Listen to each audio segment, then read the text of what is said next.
Hi everyone, welcome to KREM 2 News at Noon. I'm Brandon T. Jones, filling in for the Laura Papetti. We begin with breaking news. Spokane Police are investigating the deaths of 3 people this afternoon, including 2 children. KREM 2's Nicole Hernandez is investigating what happened and brings us the latest details.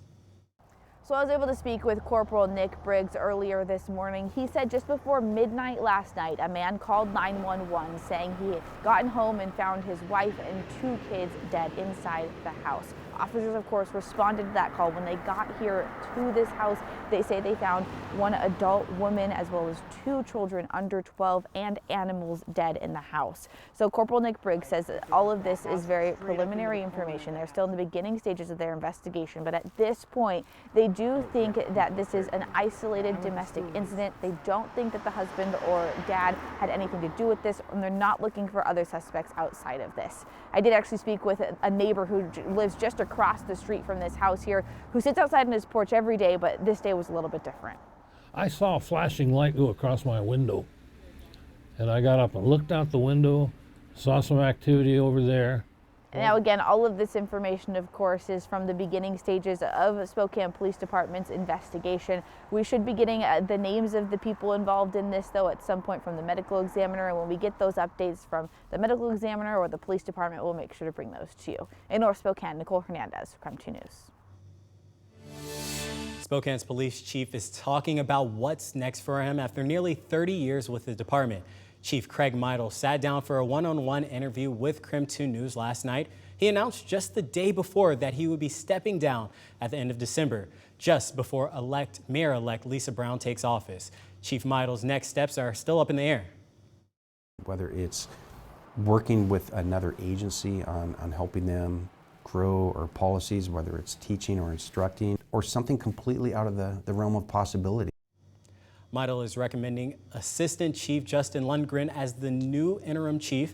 Mayor-elect Lisa Brown will pick the next person to fill Meidel's role, and council members will have the final say in who gets the job. And as we're rolling into the weekend, I'm sure everyone wants to know what the weather will be like. So let's go ahead and send it over to our meteorologist, Thomas Patrick, who's standing outside at the Weather Center. Thomas, what are we looking at this weekend, my friend? Yeah, good afternoon, Brandon. And check it out. The live picture over Coeur d'Alene is looking totally sunny right now. What a change of pace from this morning when we were stuck with some heavy fog coverage throughout parts of the inland northwest. Here from our outdoor weather center, the sun is trying to peek out from some of these clouds, but I do see a little bit of blue sky directly above my head. So we are optimistic that the clouds are going to depart pretty quickly. We are promising some sunshine this afternoon, but it is still chilly out here. Sitting at 32 degrees with our low from this morning, that was 30 degrees. So we've barely budged temperature-wise, but now that the clouds are clearing out, that is going to change in a big way. But look at this low cloud cover. This is basically right where Spokane is, and yes, we're getting a little bit of a clearing and a break in some of that cloud cover, but for central Washington, completely inundated with that low-hanging cloud coverage. At the moment, though, it doesn't look like fog anymore, at least lifted off of the Earth's surface. But look at how cool those temperatures are. Again, 32 in Spokane, but a little bit of sunshine can go a long way, where it's 37 now in Coeur d'Alene. So up 5 degrees compared to what we're experiencing at the moment. So here we go. Sunshine for the rest of the day. Got a good chance to hit 40 degrees just thanks to that little bit of sun, and then it gets clear tonight. Will we get more fog tomorrow morning? Probably. But we're also tracking when to expect rain over this upcoming weekend. So stay tuned for that. We'll give you those answers in your full forecast in a few minutes. And it has been an eventful week, and guess what? We've got another court ruling affecting the Pac-12 to tell you about. A Washington State Supreme Court judge issued a temporary stay on a preliminary injunction earlier this week. On Tuesday, a Whitman County judge granted Washington State University and Oregon State University control over decisions for the Pac-12 moving forward.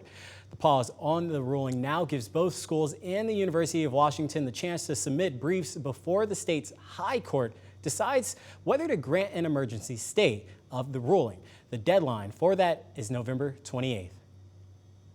Meanwhile, WSU and OSU are figuring out the future for athletics. Yesterday, the Associated Press reported the Cougars and Beavers are looking to move forward with future plans that includes the Mountain West Conference. The schools have a 2-year grace period to come up with a permanent solution.